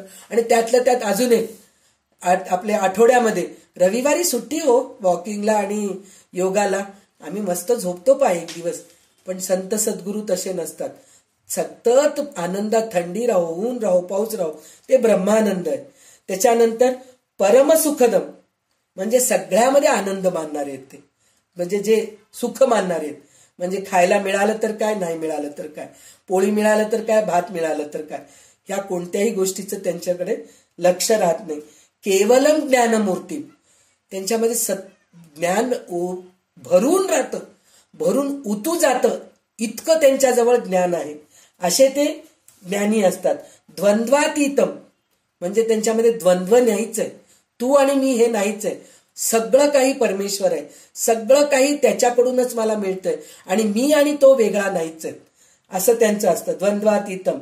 गगन सदृशम म्हणजे पूर्ण आकाशामध्ये व्यापून आहेत ते, असे गुरु आहेत. तत्वमस्यादी लक्षम म्हणजे त्यांचं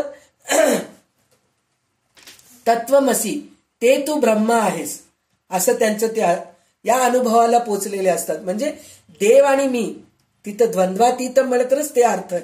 तत्वमस्यादी लक्षम म्हणून म्हणलं तर ब्रह्म आणि मी वेगळे नाहीत असं त्यांचं म्हण. एकम नित्यम, एकच आहेत आणि नित्य आहेत ते. गुरु तत्व, गुरु तसे आहेत. विमलम अचलम, विमल म्हणजे त्यांच्यामध्ये मळच नाहीये, विमल आहेत ते. मल म्हणजे अंगावरचं मळ किंवा डोक्याचं मळ असं नाही, बुद्धी पण मलिन झालेलं नसतं त्यांचं, शुद्ध बुद्धीचे असतात.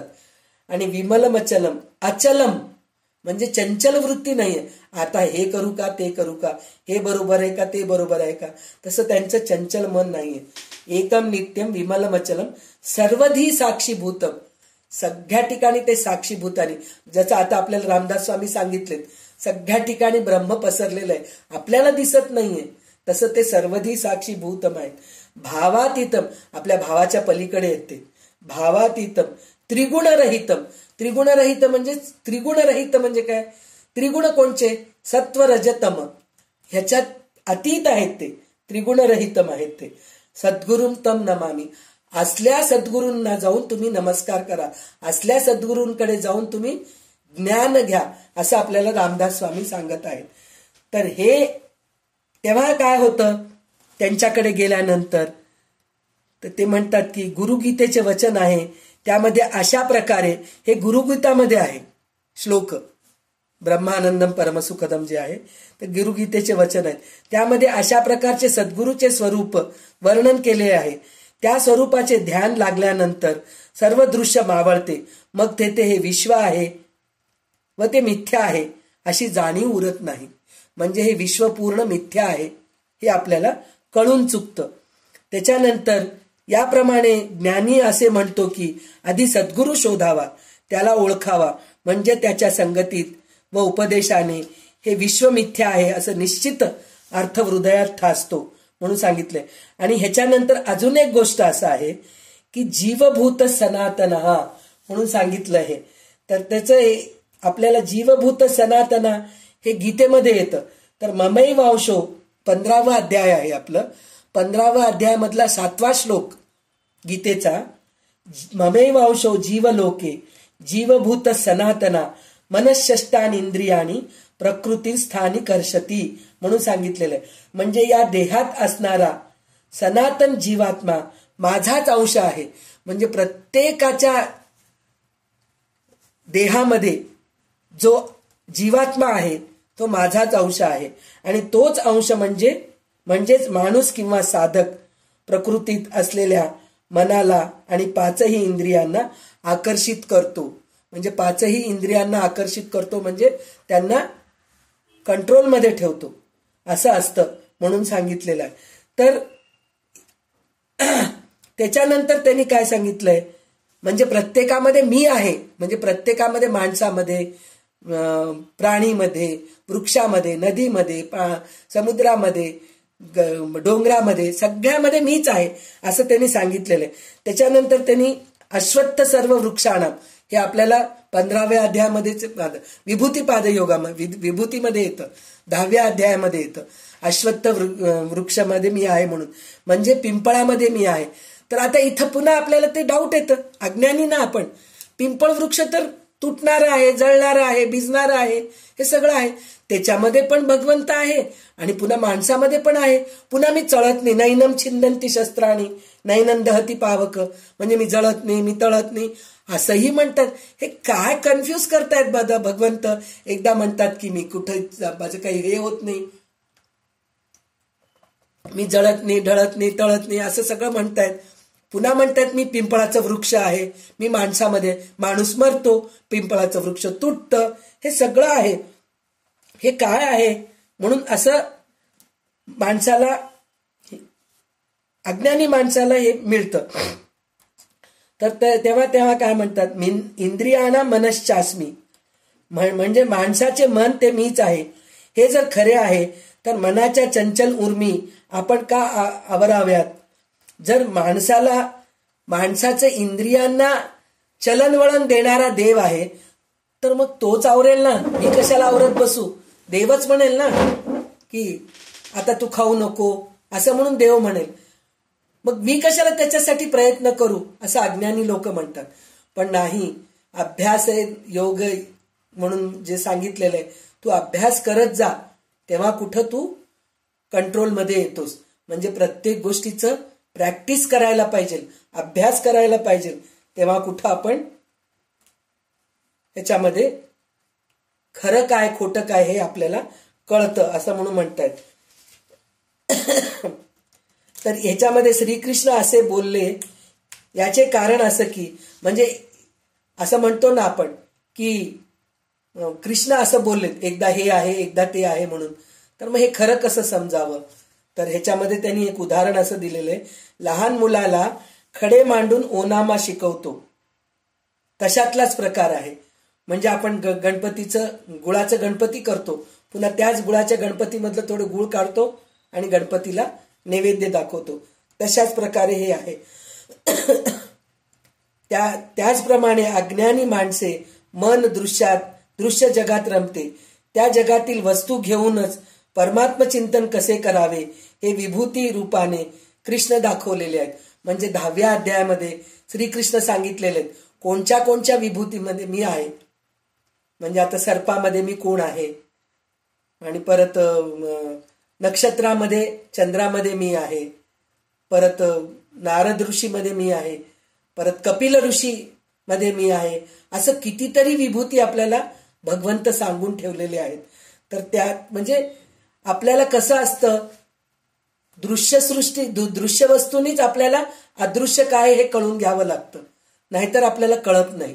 म्हणून आपल्याला हे दृश्य सृष्टीमध्ये म्हणजे सगुण रूप दाखवलंय. अजून एक गोष्ट ह्याच्यात एक हे काय, सगुण आणि निर्गुण म्हणून म्हणतो. तर निर्गुण ध्यान लागावं म्हणून आपण प्रयत्न करतो. तर पहिले सगुण ध्यान शिकायला पाहिजे. सगुण ध्यान शिकायला पाहिजे म्हणजे आपल्याला सुरुवातीला जेव्हा ध्यान शिकवतात, ध्यान मेडिटेशन म्हणून जे म्हणतो आपण, तर त्यावेळेस आपल्याला जे टीचर असतात, जे आपल्याला शिकवणारे गुरु असतात, तर ते आपल्याला म्हणतात डोळे बंद करा आणि डोळ्यासमोर तुम्ही नदी आणा, आणि नदी आणल्यानंतर त्या नदीच्या पाण्याचं खळखळाट ऐका तुम्ही. किंवा एका अरण्यामध्ये जा, तिथं वारा सुटतोय आणि पानांचा आवाज येतोय, सळसळ सळसळ सळसळ असं वाऱ्याचा आवाज येतोय, हे तुम्ही अनुभवा. म्हणून हे म्हणजे आपल्याला डोळ्यासमोर सगुणच आणतात पहिले. सगुण आणल्यानंतरच आपल्याला नंतर निर्गुणाचा ध्यान होतो. तर त्याचप्रमाणे हे आपल्याला भगवंताचं हे आहे. तर सगुणामध्ये दिसतात पण शेवटी ते निर्गुणच आहेत असं आपल्याला हे 31 ओवांमध्ये. आणि ह्याच्यामध्ये जर आपण वाद करत बसलो तर त्यांनी इथं 28व्या ओवीमध्ये असं सांगितलेलं आहे की वेदशास्त्रे 27व्या ओवी असे आहे, वेदशास्त्रे यांच्यामध्ये भांडण जणू काय शस्त्र घेऊन तोडावे असे नाही, ते भांडण कोणी मिटवू शकत नाही. कल्पांतापर्यंत प्रयत्न केला तरी साधू पुरुषाखेरीज त्या मतभेदाचा निकाल लावता येणार नाही. म्हणजे हे आपल्याला कन्फ्युजन आहेच, काय खरंय काय खोटं हे कन्फ्युजन आहेच, हे कधी संपणारच नाहीये. पण हे आपण सद्गुरू संतांकडे गेलं तर आपल्याला हे सगळं आपल्याला कळतं असं म्हणून सांगितलेलं आहे. पण काही वेळेस आपण वादविवाद करत असतो ह्या गोष्टीचं, हे खरं का ते खरं का, हे खोटं का ते खोटं का, हे वाद करून कळणारं नाहीये. संवाद करून आपण ह्या गोष्टी कळून घ्यायला पाहिजे. म्हणजे चांगले ग्रंथ वाचायला पाहिजे, चांगल्या सद्गुरूकडे जायला पाहिजे, तर तिथं वाद होत नाही. तर काही अज्ञानी लोक असतात ते स्वतःमध्येच बसून कोण बघितलंय हो पूर्वजन्म म्हणतात, मागील जन्म म्हणून, माग गेल्या जन्मामध्ये मेलेला माणूस तुम्हाला येऊन सांगतोय का की हे खोटं आहे हे खरं आहे म्हणून सांगतोय का, मी गेलोय, मी गेल्या जन्मी हे होतोय, कोणी सांगू शकत नाहीत. मग तुम्ही हे पुनर्जन्म काय लावून ठेवतात? तर हे तसं नाहीये. या सगळ्या गोष्टी अनुभव घ्यावा लागतो, सद्गुरूंकडे जावं लागतं, मग कुठं आपल्याला कळतं. म्हणजे काय, संवाद करावं, वाद करू नये असं आपल्याला इथं रामदास स्वामी सांगतायत. हे अज्ञानी माणसंच वाद करत असतात आणि त्यांना सगुण खरं वाटतं, निर्गुण खोटं वाटतं, असं आपल्याला हे 31 ओवी पर्यंत आपल्याला कळालेलं आहे. आता पुढचे 31 ओवी वाचा विमलताई तुम्ही. कल्पनेचा केला देव, तेथे झाला दृढ भाव, देवा लागी येता खेव, भक्त दुःखे दुःखवला श्रीराम. पाषाणाचा देव केला, एके दिवशी भंगून गेला, तेने भक्त दुखवला, रडे पडे आक्रंदे श्रीराम. देव हारपला घरी, एक देव नेला चोरी, एक देव दुराचारी, फोडीला बळे श्रीराम. एक देव दापणीला, एक देव उदकी टाकीला, एक देव नेमून घातला, पायातळी श्रीराम. काय सांगो तीर्थमहिमा, मोडून गेला दुरात्मा, थोर तत्व होते तेमा, काय झाले कळेना श्रीराम. देव घडीला सोनारी, देवभोवतीला होतारी, एक देव घडीला पाथरी, पाषाणाचा श्रीराम. नर्मदा गंडिका तिरी, देव पडले लक्षवरी, त्यांची संख्या कोण करी, असंख्यात गोटे श्रीराम. चक्रतीर्थी चक्रांकित, देव असे असंख्यात, नाही मनी निश्चितास, एक देव श्रीराम. बाण तांदळे ताम्रनाणी, स्फटिक देवारा पूजणे, ऐसे देव कोण जाणे, खरे की खोटे श्रीराम. देव रेशमाचा केला, तोही तुटून या गेला, आता नवा नेम धरिला, वृत्तिकेचा श्रीराम. आमचा देव बहुसत्य, आम्ही आकांती पावत, पूर्ण करी मनोरथ, सर्व काळ श्रीराम. आता याचे सत्व गेले, प्राप्त होते ते झाले, प्राप्त न वचे पालटिले, ईश्वराचे मी श्रीराम. धातू पाषाण मृत्तिका, चित्रलेप काष्ट देखा, तेथे देव कैसा मूर्खा, भ्रांती पडली श्रीराम. हे आपली कल्पना, प्राप्त ऐशी फळे जाणा, परी त्या देवाची आपुणा, वेगळ्याची श्रीराम. म्हणून हे माया भ्रमणे, सृष्टी मिथ्या कोटी गुणे, वेदशास्त्रे पुराणे, ऐशी प्रबोधकी श्रीराम. साधू संत महानुभाव, त्यांचा ऐसाचे अनुभव, पंचभूतातीत देव, सृष्टी मिथ्या श्रीराम. सृष्टीपूर्वी सृष्टी चालता, सृष्टी अवघे संहारता, शाश्वत देव तत्वता, आदि अंती श्रीराम. ऐसा सर्वांचा निश्चय, वेदाती नाही संशय, इतरेक आणि अन्वय, कल्पनारूप श्रीराम. एक कल्पनेचे पोटी, बोलजेती अष्टसृष्टी, दया सृष्टीची गोष्टी, सावधायका श्रीराम. एकी कल्पनेची सृष्टी, दुजी शाब्दिक सृष्टी, तिची प्रत्यक्ष सृष्टी, जाणती सर्व श्रीराम. चौथी चित्रलेप सृष्टी, पाचवी स्वप्नसृष्टी, सहावी गंधर्व सृष्टी, जलसृष्टी, सातवी श्रीराम. आठवी दृष्टीबंधन, ऐशा अष्टसृष्टी जाण, यामध्ये श्रेष्ठ कोण, सत्य मानावी श्रीराम. म्हणून सृष्टी नाशिवंत, जाणती संत महंत, सगुणी बजावे निश्चित, निश्चया लागी श्रीराम. सगुणाचे आधारे, निर्गुण पावेजे निर्धारे, सारासार विचारे, संत संगे श्रीराम. आता असं हे बहुत, संत संगे कळे नेमस्त, येरवी चित्त दुष्टित, संशयी पडे श्रीराम.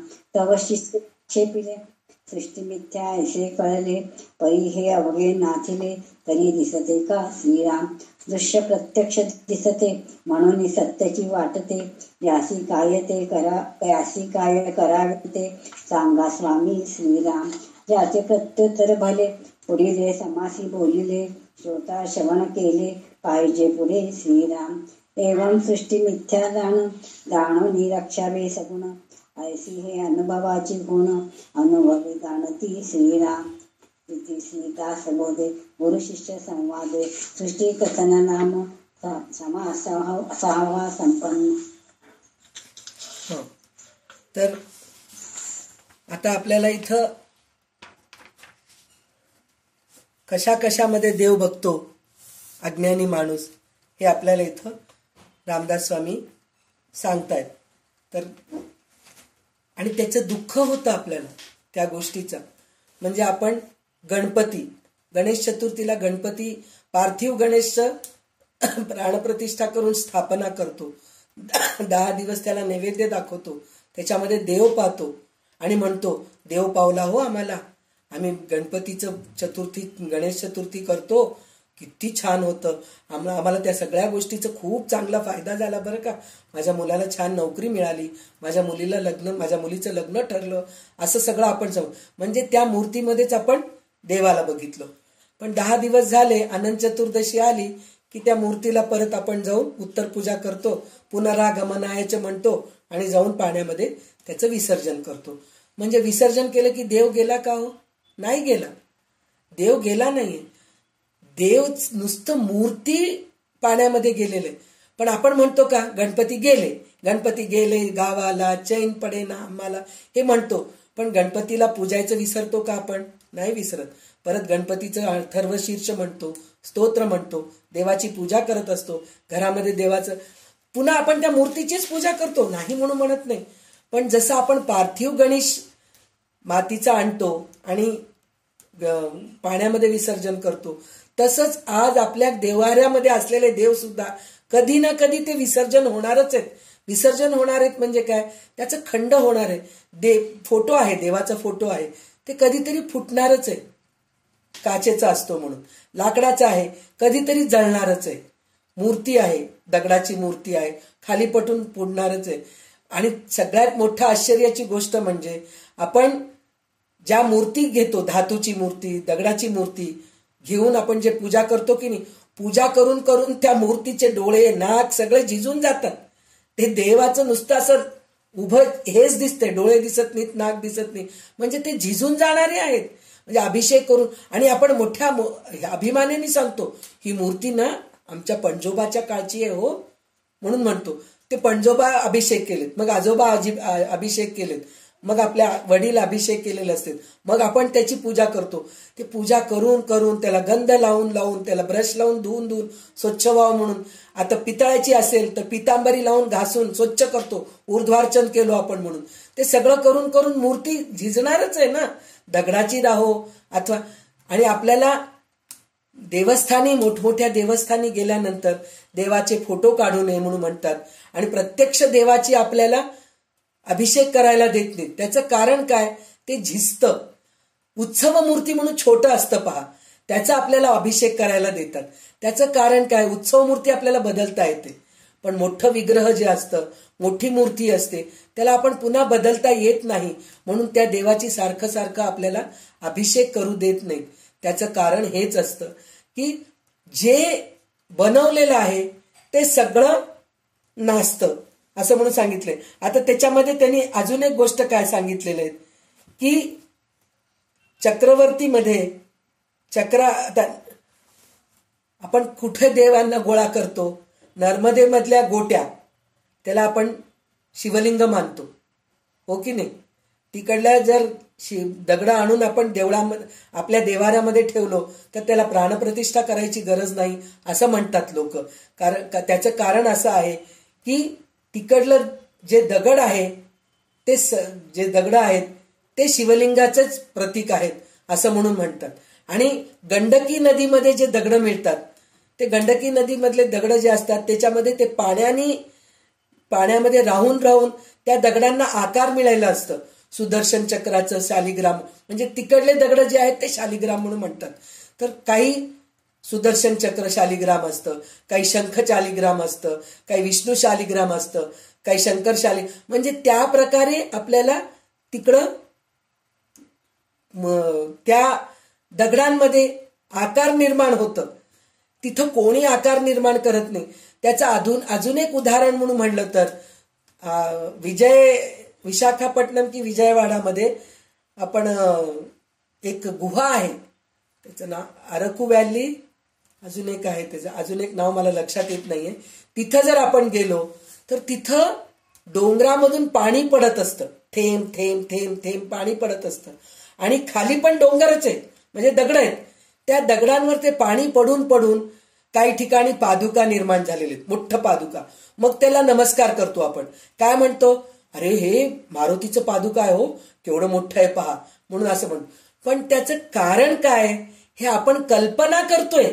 ह्या सगळ्या गोष्टीचं प्रत्यक्ष तिथं कोणी तयार केलेले नाहीयेत. तर तिथं आपण आज गेलो, 4 वर्षांनी गेल्यानंतर ते पादुकाचं रूपांतरच वेगळं होतं, कारण ते पाणी पडून पडून झिजून गेलेलं असतं. ते पादुकाचं दुसरंच काहीतरी शंख निर्माण होतं, तिकडं चक्र निर्माण होतं. म्हणजे जसं पाणी पडतं तसं तिथं आकार होतं. आणि आकार जसे झाले तसे तिकडले गाईड आपल्याला वर्णन करून सांगतात. अहो इथं पहिले मारुतीचं पाय होतं, खूप मोठं पादुका होतं, पण आता ते बदललं हो, शंख निर्माण झालं. हे बघा सृष्टीची हे आहे. म्हणजे हे सगळं आपण कल्पनाच करतो, म्हणजे हे सगळं कल्पना करूनच आपण देव निर्माण केलेले आहेत, असं म्हणून इथं आपल्याला सांगितलेले आहेत. त्याच्यामध्ये अजून एक गोष्ट काय म्हणून सांगितलेले आहेत त्यांनी, बाण, तांदळे, तांब्याची नाणी, स्फटिक वगैरे वस्तू देव म्हणून देव्हाऱ्यात पूजा करतो.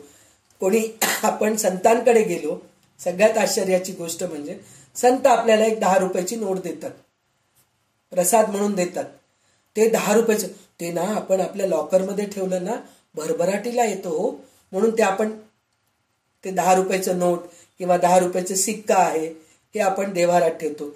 आणि आपल्याला मध्व संप्रदायामध्ये स्वामीजींकडे गेलं की आपल्या हातात अक्षता देतात, डोक्यावर अक्षता घालतात, आणि आपण त्यांच्याकडून अक्षता पण मागून घेतो, घेऊन येऊन आपल्या मुलांच्या डोक्यावर घालतो.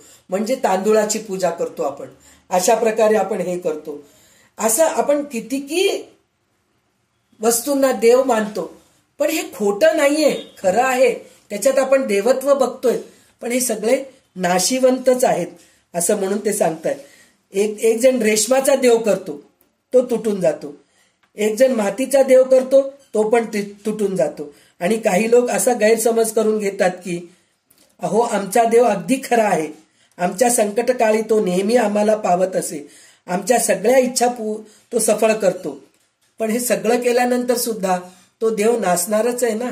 स्फटिकाचा राहू दे, दगडाचा राहू दे, धातूचा राहू दे किंवा मातीचा राहू दे, हे सगळं जाणार आहे. म्हणजे ते गेल्यानंतर देव नाहीये का? आहे, देव आहे. म्हणजे काय, देव असू दे नसू दे, आपलं कर्मभोग जे आपल्यामध्ये आपल्याला जे लिहून ठेवलेलं आहे ते होणारच आहे असं इथं सांगितलेलं आहे. त्याच्यामध्ये अजून एक गोष्ट त्यांनी सांगितलेलं आहे. आता कल्पना कोणत्या सृष्टी निर्माण करते याची यादी सांगितलेली आहे. म्हणजे कल्पना कोणची, म्हणजे आपण आता कल्पनेने चित्र काढतो, कल्पनेने मूर्ती बनवतो, ते कशा कशानी आहे ते सांगितलेलं आहे. एक कल्पनाची सृष्टी, कल्पनाची सृष्टी म्हणजे आपण डोळ्या बंद करून जे बघतो ती कल्पनाची सृष्टी आहे. दुसरी शब्दाची सृष्टी, म्हणजे आपण स्तोत्र वगैरे म्हणतो ती सृष्टी आहे. तिसरी प्रत्यक्ष सृष्टी, जी आपल्या डोळ्याला दिसत आहे. चौथी जी आहे चित्रलेप सृष्टी, म्हणजे कागद, कापड, लाकूड, भिंत यावर रंगाने लेपून केलेली सृष्टी. म्हणजे आपण जे देवाचं भिंतीवर आता लग्न मुंज वगैरे असतं त्यावेळेस आपण भिंतीवर ते रंगरंगोटी करतो, गणपतीला काढतो, त्याची पूजा करतो आपण. गणपतीचा आपण जेव्हा मुहूर्त करतो, मुहूर्त करताना ते जातं उखळ्याची पूजा करतो. मग त्या जात्यामधून जे आपण पीठ काढतो त्याचं गणपती बनवतो आपण. गणपती बनवून त्याची पूजा करतो. म्हणजे हे सगळं आपलं कल्पना सृष्टी आहे, सृष्टीने बनवलेली आहे ते सगळ्या गोष्टी. त्याच्यानंतर काय सांगितलंय त्यांनी, 5वी सृष्टी स्वप्नसृष्टी, म्हणजे आपण झोपल्या त्यावेळेस जे म्हणतो ना झोपीमध्ये मला देवाचं दर्शन झालं हो स्वप्नामध्ये, हे एक सृष्टी आहे. त्याच्यानंतर गंधर्व सृष्टी, आकाशात दिसणारे निरनिराळे देखावे. आपल्याला आकाशामध्ये जे आता ढग दिसतात, कधी आपल्याला हत्तीसारखं दिसतं, कधी गणपतीसारखं दिसतं, कधी सिंहासारखं दिसतं. ही एक सृष्टी आहे ढगांनी निर्माण झालेली, ही एक सृष्टी, ते गंधर्व सृष्टी आहे. 7वी सृष्टी ज्वरसृष्टी. ज्वरसृष्टी म्हणजे ताप आल्यानंतर सुद्धा असतं पा, मी मेलोच होतो हो, गेलो मी स्वर्गात गेलो, भगवंताशी बोललो आणि परत मी खाली आलो, असं म्हणणारे लोक पण असतात. ते ज्वरसृष्टी आहे. त्याच्यानंतर 8वी सृष्टी जी आहे नजरबंदीपासून दिसणारी सृष्टी. कल्पनेपासून निर्माण होणाऱ्या सृष्टीचे ह्या 8 प्रकार आहेत. त्यापैकी कोणती श्रेष्ठ आहे, सत्य मानायचे आहे, अर्थात कोणतीच नाहीये. हे सगळे खोटेच आहेत, हे सगळे नाशवंतच आहे असं सांगितलेलं आहे. म्हणून ही सृष्टी नाशवंत आहे असे संत महंत जाणतात. हे जरी खरे तरी खऱ्या देवाचा निश्चित अनुभव येण्यासाठी सद्गुणाचा भजन पूजन करावे, हे मी निश्चितपणे सांगतो. हे जरी खोटं जरी असलं तरी त्याची पूजा तर करायलाच पाहिजे असं रामदास स्वामी सांगतात. ते सगुणाची पूजा केल्याशिवाय आपल्याला निर्गुण प्राप्त होत नाही. आजच्या आपल्या अवस्थेमध्ये सगुणाचे अवलंबन घेतल्यापासून आपले मन एक ठिकाणी स्थिर होत नाही. खरंच आहे, आपण काहीतरी एक डोळ्यासमोर ठेवल्याशिवाय आपल्याला ध्यान लागतं का? नाही लागत. एका देवाची मूर्ती तरी घ्यावं लागतं, एका सद्गुरूंना तरी घ्यावं लागतं, एका ओंकारला तरी घ्यावं लागतं, काहीतरी असतं ते घ्या, किंवा श्वासोश्वासाकडे लक्ष द्यावं लागतं. सोहम सोहम म्हणजे श्वास सोडायचं धरायचं, ह्याच्याकडे तरी लक्ष द्यावं लागतं. म्हणजे कुठल्या तरी एका गोष्टीकडे लक्ष दिल्यानंतरच आपल्याला ध्यान होते. ध्यान होता होता चिंतन मनन सगळं होऊन मग आपण एकाग्र चित्ताने शांत होतो. मग तेव्हा कुठं निर्गुण निराकाराचं आपल्याला अनुभव यायला लागतं. तर यासाठी त्या सगुणात गुंतवून देहाचा विसर पडला तर मग आपल्याला निर्गुणाचाही धारण करता येईल. म्हणून मिथ्या सृष्टीतील मिथ्या सगुण उपासना करावी असे श्री समर्थ ठासून सांगत आहेत. आणि त्याच्यानंतर ते म्हणतात की या विषयाचा अधिक विस्तार आता पुरे. म्हणजे आतापर्यंत मी पुन्हा तेच म्हणतायत, मी खूप सांगतोय तुम्हाला, कंटाळू नका म्हणतायत ते. खरंच इतकं सांगूनही आपल्या डोक्यात शिरतं का? नाही शिरत. म्हणून समर्थ स्वतः म्हणतायत की आता पुरे, मी खूप विस्तार केलो. सत्संगती केल्याने हा विषय निश्चितपणे ध्यानात येतो. एरवी मनात गोंधळ उडवून अनेक संशय निर्माण होतात. यावर शिष्याने असा आक्षेप घेतला की सृष्टी मिथ्या आहे. हे मला बरोबर कळले. सृष्टी मिथ्या आहे हे कळलं, कारण नाशवंत आहे म्हणून मला कळालं. परंतु दृश्य विश्व जर मुळातच नाही तर ते दिसते का? दृश्य प्रत्यक्ष दिसते म्हणूनच ते खरे वाटते.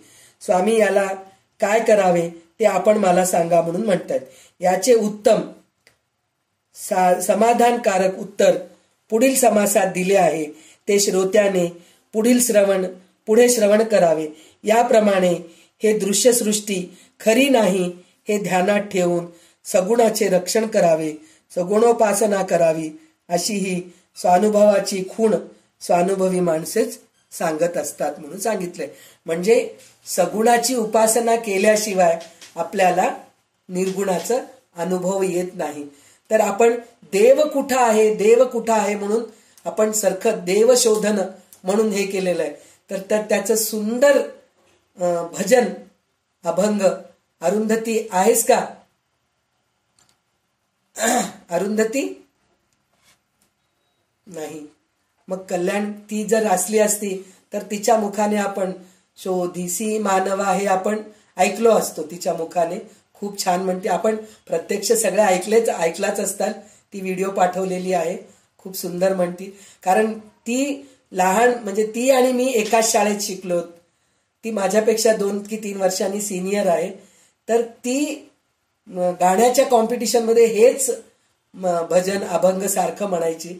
तर म्हणून मला ती डोळ्यासमोर येते. हे गाणं आठवण आलं ऐकलं की. आणि प्रत्येकाला मोहम्मद रफी आठवण येतात. पण मला अरुंधती आठवण येते, कारण लहानपणी मी तिच्या मुखाने ऐकलेली आहे, म्हणून हे गाणं ऐकलं की मला अरुंधतीच डोळ्यासमोर येते. आता ती सध्या काहीतरी कामात बिझी असेल म्हणून ती दिसत नाहीये. तर विमलताई कल्याणकरी रामराया म्हणून आपण आहेस का? तेच म्हणले, असेल तर तू म्हण. म्हणजे आपल्याला इतकं सुंदर ह्या गाण्याचा अर्थ आहे की कशाने हे सगळं होतं, पाणी कशाने वाहतं, सुगंध कशाने येतं, ह्या गाण्याचा अर्थ तुम्ही मन लावून ऐका. तर अरुंधती म्हणायला सुरुवात कर, मग ते झालं की कल्याणकरी रामराया विमलताई म्हणतील. आणि आजचं जे माझ्या मनाला सुचलं, माझ्या बुद्धीला जे आकलन झालं, मी सुद्धा मंदबुद्धीच आहे, मला पण सारखं सारखं हे डोक्यामध्ये भरावं लागतं की दृश्यसृष्टी खोटं आहे आणि ब्रह्म सत्य आहे हे कळून घ्यावं, म्हणून मला सारखं सारखं दासबोध वाचावं लागतं. आणि मला जे कळालं मी तुमच्यापर्यंत पोस्टमन असं ह्या नात्याने मी तुम्हाला पोचतं करते आहे. तर ह्याच्यात काही कमी असेल तर खरोखर माझ्या अभ्यासात कमी आहे. आणि जे काही चांगलं सांगितलं गेलं ते रामदास स्वामींची कृपा, परमात्म्याची कृपा, माझे सद्गुरू वाकनीस काकांची कृपा आहे, म्हणूनच मी इतकं काही थोडंफार बोलू शकते. तर सगळ्यांना नमस्कार. जय जय रघुवीर समर्थ. तर अरुंधती गाणं प्रस्तुत कर. अनम्यूट कर फोन, तुझा म्यूट झालेला आहे. कालचं गाणं शोधिसी मानवा. हा, शोधिसी मानवा.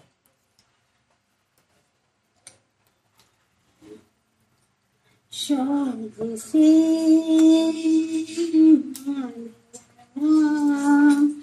रावळी मंदिरी नांदतो देव हा आपुल्या अंतरी. शोधिसी मानवा रावळी मंदिरी. मेघ हे दाटती मोठुनी अंबरी. सूर येती कसे वाजते बासरी. रोम रोम ही फुले तिथे हे भुवरी. दूर इंद्रायणी दूरसी पंढरी. शोधिसी मानवा रावळी मंदिरी. गंध का हासतो पाकळी सारुणी. वाहते निर्झरी प्रेम संजीवनी. भोवताली तुला साज घाली कोणी. खूण घे रूप हे ईश्वरी. शोधिसी मानवा रावळी मंदिरी. भेटतो देव का पूजनी अर्चनी. पुण्य काया भते दान धर्मातुनी.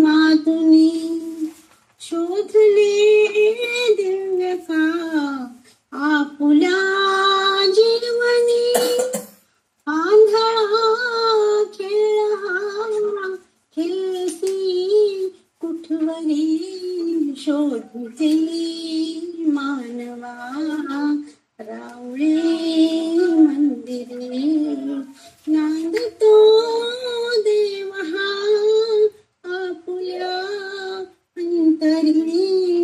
शोधिसी मानवा रावळी मंदिरी. खरंच खूप सुंदर आहे या गाण्याचा अर्थ. म्हणजे मेघ कुठून येत आहेत, बासरूमध्ये बासरी पोकळीच आहे पण त्याच्यातून आवाज सूर कुठून येत आहेत. म्हणजे किती सुंदर आहे हे. खरंच मला हे गाणं इतकं आवडतं, आणि गाणं आवडतं म्हणल्यापेक्षा अरुंधती म्हणती म्हणून खूप आवडतं मला. तर खरंच मला छान वाटतं. आपण राहुळी मंदिरी शोधत राहतो. तेच म्हणायला लागले. तर धन्यवाद अरुंधती, खूप छान प्रस्तुत केलीस. तर विमलताई, तुम्हालाच धन्यवाद. मला सगळ्यांना ऐकवायची. विमलताई कल्याणकरी रामराया म्हणून आपण थांबूया.